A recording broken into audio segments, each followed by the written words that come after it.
স্নেহ ছাত্রছাত্রী, আমি দীপান্বিতা ম্যাডাম। আমার ইউটিউব চ্যানেল দীপাস টিচিংয়ে তোমাদের সবাইকে স্বাগত। তোমরা জানো ক্লাস 12 সেমিস্টার 3 এর জন্য এখন জনবসতি চ্যাপ্টার চলছে। জনবসতির একটা ক্লাস হয়ে গেছে, তারপরে যে বাকি ক্লাসগুলো কনসেপ্ট ক্লিয়ারের ক্লাস হবে, তারপরে তোমরা এমসিকিউ পাবে। এমসিকিউ পাওয়ার পয়েন্টে থাকবে, তাই অবশ্যই চ্যানেলে নতুন হলে চ্যানেলটা যেমন সাবস্ক্রাইব করে রাখবে, বন্ধুদের মাঝে গুরুত্বপূর্ণ তথ্যটাও শেয়ার করে দিবে যে এই চ্যানেল থেকে কিন্তু তোমাদের 3rd এবং 4th সেমিস্টারের জন্য সমস্ত ক্লাস দেওয়া হবে। আজকে আলোচনা করব বসতির প্রকারভেদ। আমরা জানি বসতি মূলত দুই প্রকার, গ্রামীণ বসতি এবং পৌর বসতি। তার যে বিভিন্ন ক্রাইটেরিয়া থাকে, গ্রামীণ বসতি কেন গড়ে ওঠে, গ্রামীণ বসতির সর্বক্ষুদ্র যে প্রশাসনিক একক সেটা কি, গ্রামীণ বসতি কার দ্বারা শাসিত হয়, পৌর বসতি কার দ্বারা শাসিত বা নিয়ন্ত্রিত হয়, সমস্ত ব্যাপারটা। গ্রামীণ বসতি কাকে বলে? মূলত প্রাথমিক অর্থনৈতিক কর্মকাণ্ড যেমন কৃষি, খনিজ উত্তোলন, মাছ ধরা ইত্যাদিকে কেন্দ্র করে যে স্বল্প ঘনত্ব কিন্তু সেরকম বেশি হয় না। আমরা অনেকেই গ্রাম থেকে আসছি, আমরা জানি গ্রামের জনবসতি ছড়িয়ে ছিটিয়ে, তাই জনঘনত্ব খুব কম। এবং অর্থনৈতিক পরিকাঠামো যদি দেখি, তাহলে দুর্বল অর্থনৈতিক পরিকাঠামোযুক্ত যে বসতি তাকে গ্রামীণ বসতি বলে। এই গ্রামীণ বসতির বৈশিষ্ট্য কি? গ্রামীণ বসতি বিচ্ছিন্ন, বিক্ষিপ্ত বা গোষ্ঠীবদ্ধ হতে পারে, অর্থাৎ কাছাকাছি বসতি হতে পারে, আবার এখানে একটা বাড়ি, দূরে একটা বাড়ি, এরকম ছড়িয়ে ছিটিয়ে বিচ্ছিন্ন হতে পারে। গ্রামীণ জনবসতি প্রধানত কৃষির উপর নির্ভরশীল, কৃষি কাজের উপর নির্ভরশীল। গ্রামীণ জনবসতির জনসংখ্যার ঘনত্ব বেশি হয় না। আগেই বললাম, গ্রামের মধ্যে অনেকগুলি পাড়া বা ক্ষুদ্র গ্রাম থাকতে পারে, যাকে বলে হ্যামলেট। হ্যামলেট কিন্তু পরীক্ষার জন্য খুব গুরুত্বপূর্ণ। দেখো এখানে ক্ষুদ্র গ্রাম বা হ্যামলেট কি দেয়া আছে। গ্রামের মধ্যে ছোট ছোট পাড়া বা প্রধান বসতি থেকে বিচ্ছিন্নভাবে অবস্থিত বসতিগুলিকে হ্যামলেট বা ক্ষুদ্র গ্রাম বলে। এরূপ গ্রামে সাধারণত 2 থেকে 25টি বাড়ির সমাবেশ দেখা যায়। এরূপ বসতির নামের শেষে টোলা বা টুলি যুক্ত করা হয় এবং নামের আগে ছোট শব্দ যুক্ত থাকে। ছোট পাড়ায় মানে এইরকম ভাবে নামটার আগে ছোট যুক্ত থাকে আর নামের শেষে টোলা টুলি এরকম যুক্ত থাকে। গ্রামের জনসংখ্যার কোনো নির্দিষ্ট সীমা নেই। দক্ষিণ ভারতের অনেক গ্রামের জনসংখ্যা 15,000-এর বেশি। তাহলে দক্ষিণ ভারতে গ্রামীণ জনসংখ্যা অর্থাৎ এক একটা গ্রামে যে গ্রামীণ জনসংখ্যা তার পরিমাণ উত্তর ভারতের তুলনায় কিন্তু অনেক বেশি।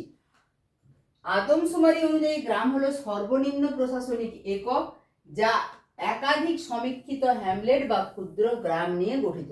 তাহলে ক্ষুদ্র গ্রাম বা হ্যামলেট নিয়ে এক একটি গ্রাম গঠিত হয়। এরপরে সেন্সাস ভিলেজ বা আদমশুমারি গ্রাম কাকে বলে? আদমশুমারি অনুযায়ী গ্রাম বা রাজস্ব গ্রাম হলো সর্বনিম্ন প্রশাসনিক একক, একে মৌজা বলা হয়। এর নির্দিষ্ট সীমানা থাকে, প্রতিটি মৌজার একটি নির্দিষ্ট মানচিত্র, যেটা ক্যাডাস্ট্রাল মানচিত্র হতে পারে।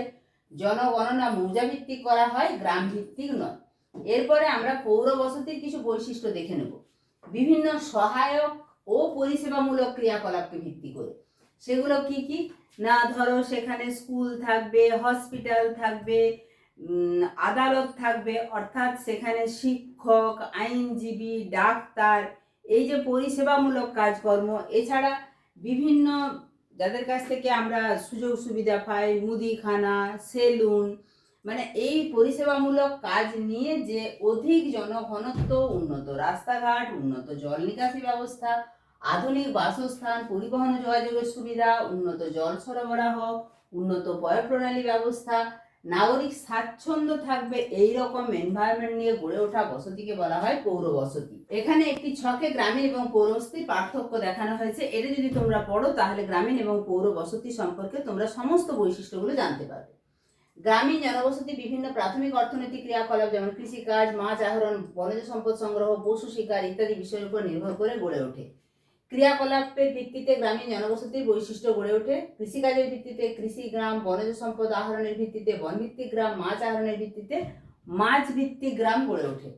আর পৌর বসতি সেখানে প্রাথমিক ক্রিয়াকলাপের মাধ্যমে উৎপন্ন বিভিন্ন দ্রব্যকে কিন্তু শিল্পজাত দ্রব্যে রূপান্তরিত করে, অর্থাৎ দ্বিতীয় স্তরের অর্থনৈতিক ক্রিয়াকলাপকে ভিত্তি করে গড়ে ওঠে। পৌর জনবসতি সহায়ক এবং পরিষেবামূলক ক্রিয়াকলাপের উপর নির্ভর করে গড়ে ওঠে।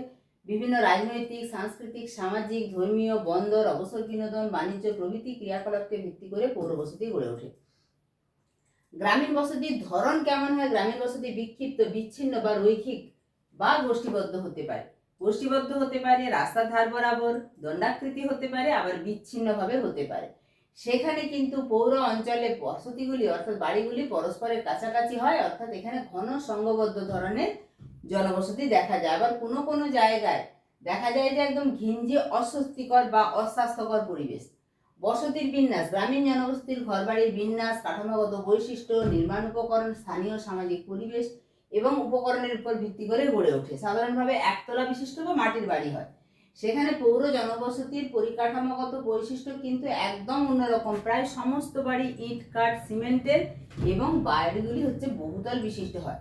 রাস্তাঘাট, গ্রামীণ জনবসতিতে রাস্তাঘাট সেরকম থাকে না, থাকলেও অনুন্নত বা কাঁচা রাস্তা হয়।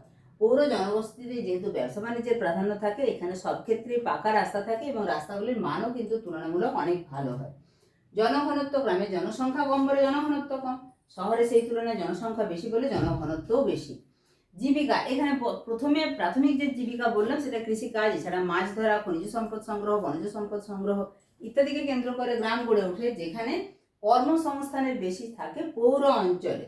কর্মসংস্থানের সুযোগ, শিল্প শ্রমজীবী, চাকুরিজীবী, শিক্ষক, ডাক্তার, আইনজীবী, ব্যবসায়ী, বিভিন্ন পেশার মানুষ বসবাস করে।